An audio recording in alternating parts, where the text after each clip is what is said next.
Assalamualaikum warahmatullahi wabarakatuh. Pada video kali ini kita insyaallah akan menceritakan kisah inspiratif dari seorang syekh ya, yang bernama Syekh Profesor Dr. Abdul Razak bin Abdul Muhsin Al-Abbad hafizahullahu ta'ala. Beliau menyampaikan kisah beliau ini pada daurah beliau yang beliau sampaikan di suatu acara gitulah. Dan saya temukan videonya di YouTube. Mungkin kita akan mengenal sedikit dari biografi beliau. Beliau adalah seorang pengajar atau dosen di Universitas Islam Madinah ya. Dan di antara murid beliau adalah yang dari Indonesia ya, adalah Ustadz Firanda Andirjah hafizahullah ta'ala. S1, S2, S3 Ustadz Firanda alhamdulillah diajar sama beliau ini. Insyaallah ya. Oke, langsung saja kita ke ceritanya. Bismillah. Cerita diawali tatkala Syekh salat Jumat di Masjid Nabawi. Tatkala Syekh salat Jumat di Masjid Nabawi, ada salah seorang di sebelahnya Syekh. Tatkala imam sudah tasyahud akhir, dia masih dalam kondisi sujud, dan sujudnya pun lama. Sampai-sampai bacaan tasyahud itu udah sampai setengah. Pas bacaan tersebut sudah sampai setengah, baru dia ngikutin imam untuk bertasyahud akhir. Terus Syekh bertanya kepada jamaah, kenapa dia lama sujudnya? Terus Syekh menjawab sendiri, ya karena berdoa. Ya berdoa dia di sujudnya itu. Terus kata Syekh, hal ini dia telah meninggalkan muttaba', yaitu adalah mengikuti imam.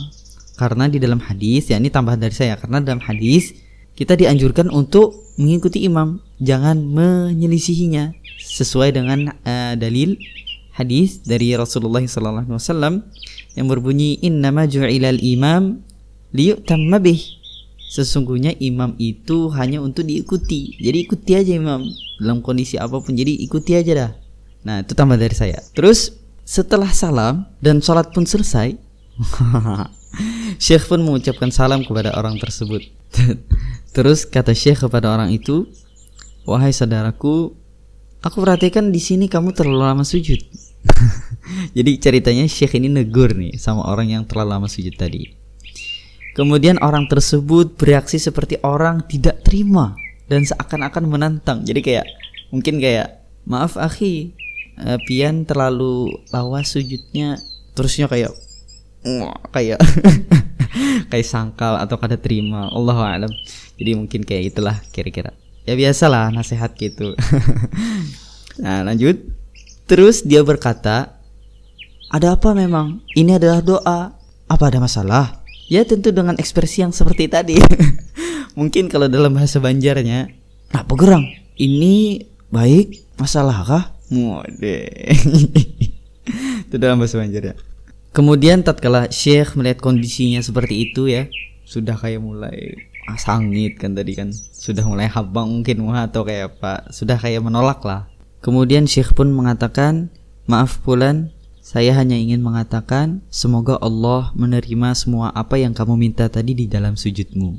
Kemudian orang tadi menjawab ya dengan marah-marah tadi kan. Kemudian dia menjawab, amin. Amin. Tadinya marah nih kisahnya. Tadinya marah, tapi sekarang setelah menjawab amin, dia lebih santai kata Syekh. Dia lebih santai. Oh, sudah turun rupanya dah, temperamentalnya turun dan.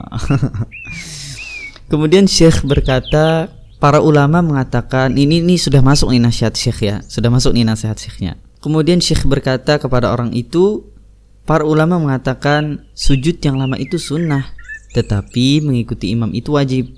Sedangkan sunnah tidak boleh didahulukan dengan yang wajib. Setelah itu orang tersebut mengatakan, semoga Allah membalas kebaikanmu. Saya mendapat faedah darimu. Masya Allah ya. Ini orang yang tadi marah ya, timbul-timbul kayak mendoakan Syekh ya. Masya Allah. Lanjut. Ini habis dari ceritanya. Terus Syekh mengambil ibrah dari cerita tersebut, atau mengambil faedah dari cerita tersebut. Setelah itu kata Syekh, maka perkara yang seperti ini kalau tidak ada lemah lembut di dalamnya, maka tujuan tidak akan tercapai. Yakni sebagian manusia yang terpenting bagi mereka hanyalah menyampaikan faedah atau ilmu, hanya ingin menyampaikan hujjah.